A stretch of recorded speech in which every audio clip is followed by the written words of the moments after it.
Aqui no Devassa, esse lugar maravilhoso aqui no Praia de Belas, de Edemir Simonetti, que tem, sem dúvida nenhuma, o chopp mais gostoso do Brasil, para quem gosta de cerveja, eu recebo meu querido amigo Alex Bagé. O Alex Bagé, como disse o Paulo Pelaipe, muito conteúdo. Palavras do meu amigo Paulo Pelaipe, que para mim sabe tudo de futebol, né? Que se o Internacional botasse o Paulo Pelaipe na direção, não tava nesse problema, né? Tudo bem, Chicão? Tudo bem contigo? O Pelaipe é um suspeito que o Pelaipe é um amigo nosso, né? Assim como eu digo que o Pelaipe é um dos melhores, e concordo contigo, diretores de futebol do Brasil. Porque o Pelaipe, ele fez o Grêmio vice-campeão de uma Libertadores quando ele começou um ano que o Grêmio não tinha time. Grêmio que estava se recuperando ainda de uma Série B. Ele chegou no Flamengo, que costumava ter um orçamento de 30 milhões e fez campeão da Copa do Brasil com um orçamento de 3 milhões. Ele teve que cortar, por exemplo, Wagner Love, que tinha um salário de 1.200.000 dentro do Palmeiras. Então esse é um pouco do Paulo Pelaipe, que é um amigo nosso, hein? Mas, me diz uma coisa, eu fiquei muito preocupado, os teus fãs também, que eu me incluo, aconteceu um problema contigo que, e pela tua idade, tu é um garotão, eu acho que tem que tirar o pé do acelerador agora, né? Tem que tirar o pé do acelerador.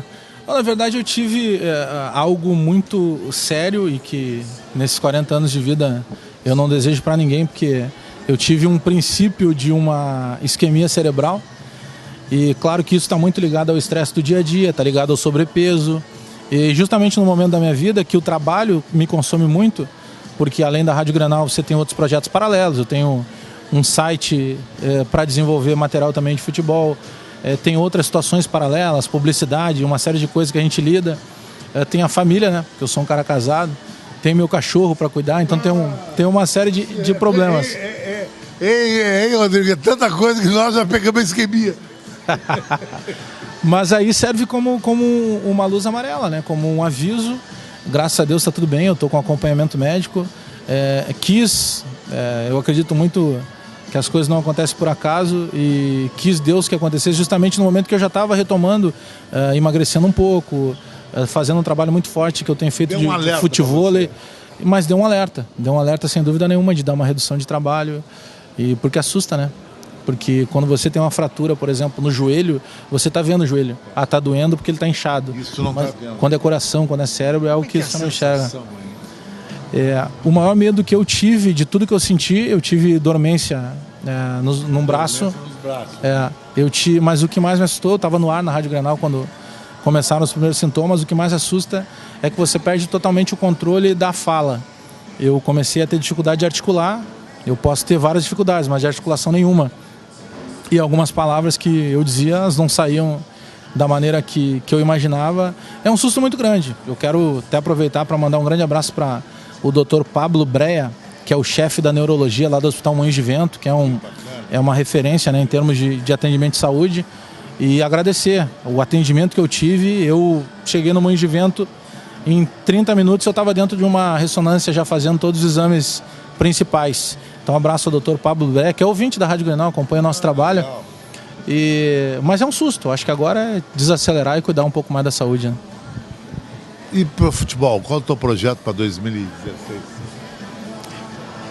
Primeiro, na questão do futebol, eu torço que os dois, pelo menos, classifiquem novamente para a Libertadores. Do jeito que está, o Grêmio está mais perto, né? Eu vou te dizer, Chicão, que eu particularmente, eu concordo contigo que o Grêmio esteja mais perto. Mas se nós apontarmos os principais estilos de jogo praticados hoje no Brasil, eu creio que a dupla Grenal vai ter dificuldade, inclusive, de entrar entre os 4. Eu vejo... Palmeiras está voando, Corinthians é uma fera, Santos está bem, Atlético Mineiro está se formando um grande time. O Cruzeiro está reforçando, pode subir de novo. Eu acho que é mais ou menos por aí.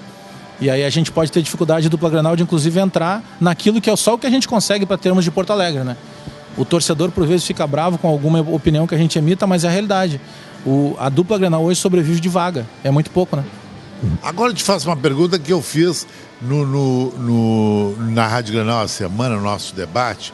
O seguinte, o Internacional traz Anselmo, Fernando Bob, traz o venezuelano Serras, traz o argentino Arial e traz mais Fabinho. 5 jogadores. Não era melhor trazer só um Nico Lopes? Não é aquele cara que tem um Corsa, um carro, um Gol, um Uno, não é melhor ter uma BM? Eu acho que a dupla Grenal não entende uma coisa que é básica no futebol, principalmente do Brasil, Chicão. Quem ganha campeonato é quem tem regularidade, e quem tem regularidade é quem tem jogador decisivo. A dupla Grenal não tem jogador decisivo. Nico Lopes seria um jogador. O Nico Lopes seria um jogador decisivo. O Abial, aquele do... Eu acho que o próprio... O Ábila, o próprio Marco Ruben do Rosário. Muito. Esses seriam jogadores. Seriam jogadores decisivos. Mas, para você trazer Anselmo, para você contratar o Leandro Almeida, como o Inter contratou, para você renovar com o Ramiro por 3 anos, como o Grêmio está renovando, isso você tem em casa. O jogador comum ser obrigado a fabricar dentro de casa. Eu acho que esse é um erro da dupla Grenal. Gasta com aquilo que não precisa ter. Tu acha que para elenco e banco e certas peças, a base fornece. Agora, o matador, o diferencial que o Atlético Mineiro tem, o Grêmio Nacional não tem. Mas aí que é justamente isso. O preço que você vai renovar por 3 anos com o Ramiro, o preço que você vai contratar o Leandro Almeida, o preço que você vai contratar o Anselmo. O Fabinho. Então, isso automaticamente você economiza, vai lá e contrata um jogador diferente. Eu fiz até uma brincadeira, que o torcedor por vezes não concorda, mas até hoje na Venezuela o que deu certo foi Miss Universo. Diz uma coisa, Fred não seria uma opção boa para o Grêmio? Ótima. Por que não vem? Porque quando se fala num jogador tipo Fred, a única coisa que se pensa primeiro é o salário. Eu acho que não pode ser esse Mas ele vem pensamento. sem custo. Mas esse pensamento do salário não pode ser considerado também, Chicão. Porque se você tiver um jogador que custe R$500, ele só vai ser barato se ele render. Porque se ele não der rendimento, ele vai se tornar caro, porque é um dinheiro que não tem volta. Então, contratar o Fred por 800 mil ou por 1 milhão não é caro, porque ele vai te dar campeonato. Ele vai fazer gol, ele vai se tornar um jogador decisivo. Na tua avaliação, o Atlético Mineiro, quando vinha Lucas Prato, junto com o Robinho e mais Fred, tendo Dátulo, Rafael Carioca e Casales, que é o equatoriano que o Grêmio não contratou outro, é o melhor time do Brasil. Então. É o melhor time do Brasil, porque você vai pegar ainda no banco, tem o Cleiton, que é um jogador de muita movimentação, tem o Carlos, que é um jogador da categoria de base do Atlético muito bom, e mais, tem um técnico muito bom, que é o Marcelo Oliveira, acostumado com o campeonato de ponto corrido, né? Eu acho que esses ingredientes todos tornam o Atlético Mineiro um dos favoritos. É um dos estilos de futebol mais bonitos de se ver hoje. É um time que tem 2 laterais muito bons, Douglas Santos e o Marcos Rocha. Tem o Patrick, que dá uma opção para jogar também na frente. A zaga joga bem. O Leonardo Silva é um dos melhores zagueiros.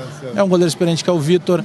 Tem o Luan, que está voltando agora, que é um grande jogador, que ficou há muito tempo afastado por lesão. Eu acho que no contexto é o melhor plantel. Esse time, e do lado tem um Palmeiras já disparando, que com um plantel bom. Tem um Corinthians que é sempre perigoso.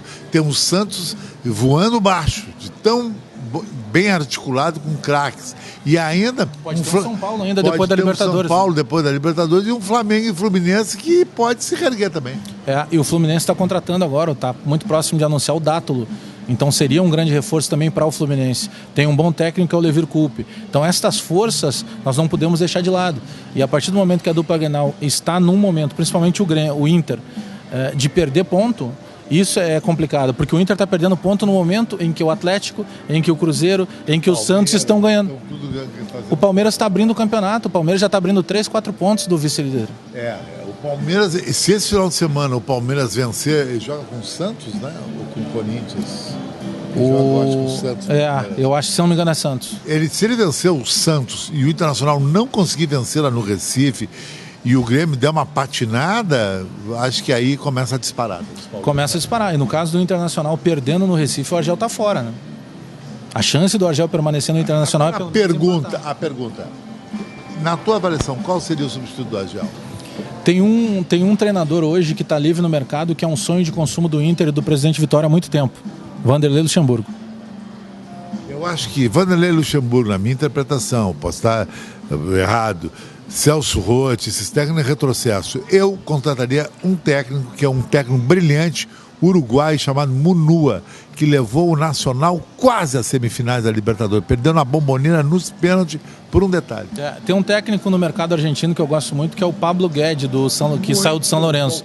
É um pensador. Tu não acha que tem preconceito contra técnico argentino? O Darcy diz, não, o técnico argentino não funciona no Brasil. Só no Brasil, porque na Inglaterra, quem são os melhores técnicos? Pochettino faz sucesso, Simeone é o cara na Espanha, na Itália os argentinos se dão bem, São Paulo está lá, Bielsa, por que não? Não, e mais, o técnico sul-americano, se você elencar, perguntar para um presidente de clube europeu quem são os grandes técnicos sul-americanos, eles vão falar de argentinos, eles vão falar de uruguaios, para depois eles lembrarem dos brasileiros. O brasileiro não tem um cartaz bom. O Luxemburgo chegou numa entrevista no grande Real Madrid sem saber falar espanhol.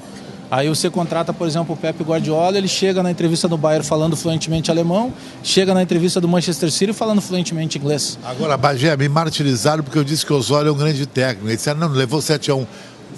Foi um acaso 7-1 do Osório. O Osório está fazendo um grande trabalho na CONCACAF. O México estava invicto há 11 partidas sem sofrer gol. Mas, se você pegar aí os últimos 15 jogos do México, o grande tropeço foi justamente essa goleada. O Osório, e não vamos esquecer que o São Paulo que entra na Libertadores é o São Paulo do Osório no ano passado. O São Paulo que recupera o Pato, que estava entregue às baratas lá, é o São Paulo do Osório. O São Paulo que recupera o Ganso não é o São Paulo do Balsa, é o São Paulo do Osório. Ele é um grande estrategista. É que no futebol se fala muito de questões táticas, mas se entende muito pouco realmente das questões táticas. Né? Libertadores, quem tu acha que ganha? São Paulo, Atlético de Medellín, o time mexicano do Pumas, não o Pumas, é o Independente Del Valle, que é um time equatoriano de segunda linha, ou Boca Juniors, que é o grande papão? Eu acho que pela força o Boca Juniors ainda é insuperável. Eu estou acreditando no São Paulo, mas vai depender muito do São Paulo, do Ganso, que acabou sentindo uma contratura muscular, e do Caleri, que é hoje, para mim, o melhor centroavante da América do Sul. Mas ele era justamente o Boca Juniors. Ele tem uma facilidade de fazer gol, um poder de finalização. Ele me lembra, assim, o poder de finalização do Lewandowski. Acha que a seleção olímpica argentina, eu acho, melhor que a brasileira? Tu acha que o Brasil ganha da Argentina essa Olimpíada, não? Eu acho que só numa superação dentro de campo. Eu considero a seleção argentina, de maneira geral, a melhor seleção do mundo hoje. Para mim, a Argentina é melhor até que a Alemanha. Detalhe, também acho.